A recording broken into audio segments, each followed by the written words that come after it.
Bismillahirrahmanirrahim. Assalamualaikum warahmatullahi wabarakatuh. Bismillahirrahmanirrahim. Alhamdulillahi rabbil alamin. Wassalatu wassalamu ala asyrafil anbiya'i wal mursalin Sayyidina maulana Muhammadin sallallahu alaihi wasallam wa ala alihi wa sahbihi ajma'in, amma ba'du. Yang terhormat Bapak-bapak, para jamaah Masjid Al-Kautsar, para jamaah Masjid Al-Falah, para jamaah Masjid Darussalam, dan juga para jamaah Masjid Al-Furqan, Kompleks PT Badak di Bontang.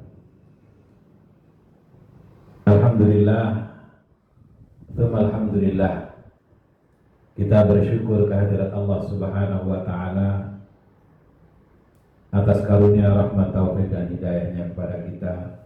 Sampai saat ini alhamdulillah saya sehat, saya sekeluarga alhamdulillah diberikan kesehatan oleh Allah Subhanahu wa Ta'ala. Mudah-mudahan para jamaah, bapak-bapak semuanya, ayahanda semuanya di Masjid Al-Kautsar, Masjid Al-Falah, Masjid Darussalam, dan Masjid Al-Furqan, insyaallah orang-orang yang soleh, para jamaah semuanya. Amin ya rabbal alamin. Alhamdulillah, alhamdulillah. Yang kedua, salawat beserta salam tentunya tak lupa kami aturkan kepada baginda junjungan kita Nabiullah Muhammad sallallahu alaihi wasallam, juga kepada keluarganya, kepada para sahabatnya, dan pengikut-pengikutnya yang akhir zaman. Bapak-bapak, para jamaah, ayahanda semuanya di masjid, di 4 masjid di lingkungan PT Badak, kami semuanya berdoa tentunya untuk para jamaah semuanya, dan mohon doanya juga, dukungan dari para jamaah. Mudah-mudahan kita semuanya sehat walafiat. Bapak-bapak mendoakan saya, para jamaah semuanya mendoakan saya, dan saya sudah barang tentu insya Allah selalu mendoakan kepada para jamaah di lingkungan PT Badak, baik itu di Al-Kautsar, Darussalam, Al-Falah, dan juga Al-Furqan. Bapak-bapak, para jamaah yang dirahmati oleh Allah Subhanahu wa Ta'ala, tema kita pada pertemuan saat ini berkisar di masalah haji, ya. Sebagaimana kita tahu bahwasanya haji itu adalah salah satu rukun Islam. Rukun Islam yang 5 jumlahnya, itu yang terakhir adalah menunaikan ibadah haji man istata'a ilaihi sabila. Bagi orang yang mampu untuk mengadakan perjalanan ke sana. Mampu dalam arti banyak sekali Pak, penafsirannya istita'ah itu banyak, ya. Mampu dari sisi finansial, mampu dari sisi kesehatan, mampu dari sisi keamanan negara, mampu dari sisi juga tidak ada gangguan-gangguan seperti wabah saat ini. Mudah-mudahan wabah ini segera pergi, segera hilang, segera lenyap dari muka bumi ini. Amin ya rabbal alamin. Sehingga bapak-bapak dan para jamaah semuanya bisa menunaikan ibadah haji. Yang sudah menunaikan ibadah haji, saya doakan anak cucunya menunaikan ibadah haji. Yang belum menunaikan ibadah haji, segera dipanggil untuk menunaikan ibadah haji. Baik ibadah haji yang wajib ataupun yang sunnah, ya. Yang sunnah itu maksudnya yang kedua, ya Pak, ya. Inilah tentang haji, wajibnya haji, ya. Wajib bagi semua orang Islam, ya, yang istita'ah, yang mampu untuk mengadakan perjalanan ke sana. Dan di sana di ibadah haji itu ada beberapa larangan, yaitu larangan ketika kita sedang menunaikan ataupun sedang memakai pakaian ihram. Idealnya kalau haji bisa kita hitung, Pak. Yang wajib kan mulai dari di Mina ya, kemudian Musdalifah, pertama dari Arafah dulu ya. Terbalik Pak, sudah lama tidak haji ya. Saya haji tahun 2005. Oh, yang pertama tahun 2002 ya. Kemudian 2005 ya. Dari Arafah itu kita berangkat tanggal 8 ya. Tanggal 9 kita wukuf di Padang Arafah. Tanggal 10 melontar jumroh. Jadi dari Arafah ke Musdalifah terus ke Mina.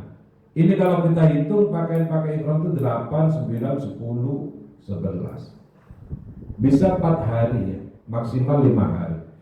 Nah, selama 5 hari kita memakai pakaian ihram ini untuk jamaah haji, ada banyak larangan-larangan yang tidak boleh dilakukan ketika kita sedang halal. Sedang halal dalam arti tidak berpakaian ihram.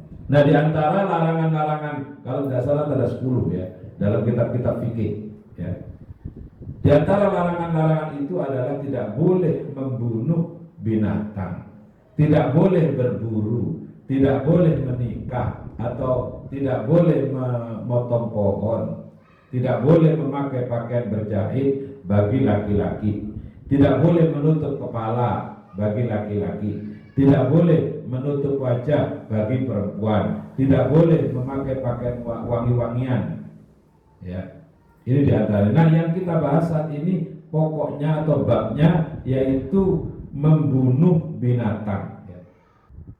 Salah satu hadis yang diriwayatkan oleh Sayyidatuna Aisyah radhiyallahu anha qala Rasulullah sallallahu alaihi wasallam khamsun minad dawabi, ada 5 hal kata Nabi sallallahu alaihi wasallam, ada 5 perkara dari binatang yang dawab itu germetan ya, artinya melatar. Kulluhunna fawasiq, yang kesemuanya 5 binatang ini fawasiq. Fawasiq itu membahayakan atau merugikan ya. Yang pertama yaqtulna fil haram, tentunya boleh dibunuh ketika ini berada di tanah haram. Dari 5 hewan ini tadi. Di tanah haram itu maksudnya di Mekah sana Pak ya.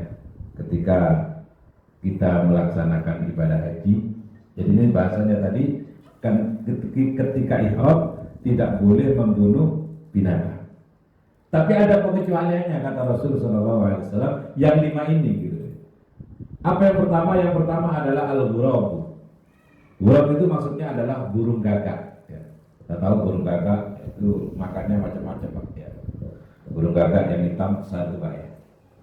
Itu yang pertama yang boleh dibunuh. Yang kedua al-hida atau kata Nabi, yaitu raja wali. Ini mirip-mirip 2 burung Pak. Burung raja wali dan burung gagak. Ya. Yang ketiga wal aqrabu bil ain ya, pakai ain. Aqrabu kalajengking artinya Pak. Karena aqrabu pakai alif itu beda lagi artinya Pak. Disitulah kita mengaji itu perlu fasih ya, membedakan antara alif dan ain ya. Kalau ain aqrabu itu artinya kalajengking ya. Kalau aqrabu pakai alif ya, itu artinya lebih dekat ya. Antara lebih dekat antara kalajengking dan lebih dekat ya. Mudah-mudahan tidak kalajengking yang dekat gitu. Itu yang boleh dibunuh. Yang berikutnya apa kata Rasul sallallahu alaihi wasallam? Wal aqrabu, kemudian wal faqratu, dan juga tikus. Tikus enggak apa-apa ketika ihraman sudah nganunya kok ada kalajengking. Udah aja enggak apa-apa ya. Kok ada kalajengking yang mau mengganggu kita ya. Itu kan ada di di videonya anak-anak yang WA itu Pak ya, kan ada orang sholat di film ya. Lagi sholat di sejadahnya di depan ada kalajengking. Wah, itu menakutkan ya. Jadi boleh dibunuh, boleh ketika kita meskipun kita sedang dalam keadaan ihram. Yang berikutnya yang terakhir adalah wal kalbul aqur ya. Bil kaf ya. Jadi kalbun itu anjing yang liar ya. Jadi anjing liar itu anjing yang tidak yang tidak dipelihara oleh orang ya. Anjing liar yang mau mengganggu orang yang sedang ihraman dibunuh, tidak apa-apa. Menurut hadis muttafaqun alaih dari Sayyidatina Aisyah radhiyallahu anha. Kalbun itu anjing, wabil qaf qalbun itu artinya hati. Itu bahasa Arab ya. Jadi kalbun itu pakai kaf itu artinya apa? Anjing. Kalau qalbun pakai qaf itu artinya hati. Jadi 5 perkara ini, 5 binatang ini yang boleh dibunuh kata Nabi SAW meskipun kita sedang berpakai pakaian ihram. Tentunya syaratnya kalau ini mau mengganggu. Kalau tidak mengganggu ya tidak. Mau ihraman karena menganggur namanya, cari-cari gimana ada kalau jengking tak bunuh, mumpung boleh ya enggak ya. Nah kalau itu memang terjadi, bagaimana dengan hal-hal ataupun perkara-perkara yang lain di luar binatang yang disebutkan oleh Nabi tadi ini masih banyak para ulama berbeda pendapat ya Pak ya. Selama binatang itu tidak mengganggu, kemudian juga ada yang mengatakan kalau burung dara itu bagaimana? Kan burung dara kan tidak mengganggu ya Pak. Ya tentunya tidak boleh lah. Sama dengan ketika sedang ihraman, kemudian kok mau apa? Saya kira tidak ada lah Pak ya, mengganggu apa, menebang pohon ataupun memetik ya. Dihindari hal-hal seperti itu ya. Dihindari hal seperti itu, baik itu ihram haji ataupun ihram umrah ya. Terlebih larangan-larangan yang berat. Apa larangan yang berat itu? Seperti hubungan suami istri ya. Itu larangan paling berat itu Pak. Berat maksudnya hukumannya ya. Dendanya. Kalau seperti ini tadi samanya orang memotong kuku, memakai wangi-wangian, itu kalau memang disengaja kemudian dia kena denda, iya. Dendanya tidak seberapa kan itu kan. Dibanding dengan orang yang sengaja hubungan suami istri ketika sedang berpakaian ihram. Paling dendanya kalau pakai minyak wangi ataupun membunuh binatang yang tidak direkomendasikan oleh Nabi tadi. Soalnya ketika ihraman membunuh apa? Katak semuanya Pak ya. Ya katak harganya berapa sih Pak ya? Kalau cuma dikrus, mana ada harganya katak? Ya sedekah lah, 1 mut semuanya ya. 1 mut itu satu kali makan. Sekali makan untuk kita itu ukurannya berapa? Gitu. Ya itu sudah kita sedekahkan. Yang paling berat itu adalah dendanya orang yang berhubungan suami istri itu harus menyembelih onta ataupun minimal atau kalau tidak mampu onta ya bisa sapi kemudian ya terus ke bawah ya. Tapi pokoknya paling berat itu adalah hukuman bagi orang yang sedang ihraman kemudian dia melanggar aturan-aturan yang ada dalam syariat agama Islam. Demikian Bapak dan hadirin para jamaah yang dirahmati oleh Allah Subhanahu wa taala. Sedikit Pak ya yang bisa kami sampaikan, tentunya ini sebagai tombol kangen ya, obat rindu ya, kangen pada panjenengan semuanya, kepada teman-teman ayahanda ya, yang soleh semuanya. Saya terharu Pak mendengar bapak-bapak yang selalu aktif berjamaah di masjid ya. Saya teringat ya, selalu aktif zuhur, asar, maghrib, isya, subuh, 5 waktu ya. Di Al-Kautsar, di Al-Falah, di Darussalam, di Al-Furqan, semuanya itu adalah merupakan usaha kita beribadah kepada Allah Subhanahu wa taala. Tentunya insya Allah dengan usaha kita beribadah, dengan istighfar kita, insya Allah Allah Subhanahu wa taala tidak akan menurunkan bahaya ataupun musibah ataupun cobaan yang seperti di tempat-tempat lain oleh saudara yang di tempat-tempat lain saudara-saudara kita ya. Insyaallah Allah Subhanahu wa taala, wa ma kana Allah li'adzibahum wa anta bihim wa ma kana Allah mu'adzibahum wa hum yastaghfirun. Tidaklah Allah Subhanahu wa taala akan menurunkan azab, menurunkan siksa ya. Wa anta fihim, dan engkau Muhammad berada di tengah-tengah mereka. Selama ada Rasulullah dulu tidak pernah ada musibah, tidak pernah ada bala ya. Dan kemudian apa kata Allah, maka Allah mu'adzibahum wa hum yastaghfirun, dan Allah tidak akan memberikan siksaan, cobaan, ujian ya, siksaan ya, musibah ya, bencana selama mereka mau beristighfar kepada Allah Subhanahu wa taala. Demikian para jamaah yang saya cintai ya, yang saya hormati, yang bisa kami sampaikan sedikit Pak ya, banyakan kenalannya ya, daripada ngajinya tadi, banyakan curhatnya, kangennya ya. daripada ngajinya. Mudah-mudahan sebagai tombol kangen bagi saya khususnya dan bagi jamaah semuanya pada umumnya. Wallahu muwaffiq ila aqwamit thoriq. Wassalamualaikum warahmatullahi wabarakatuh.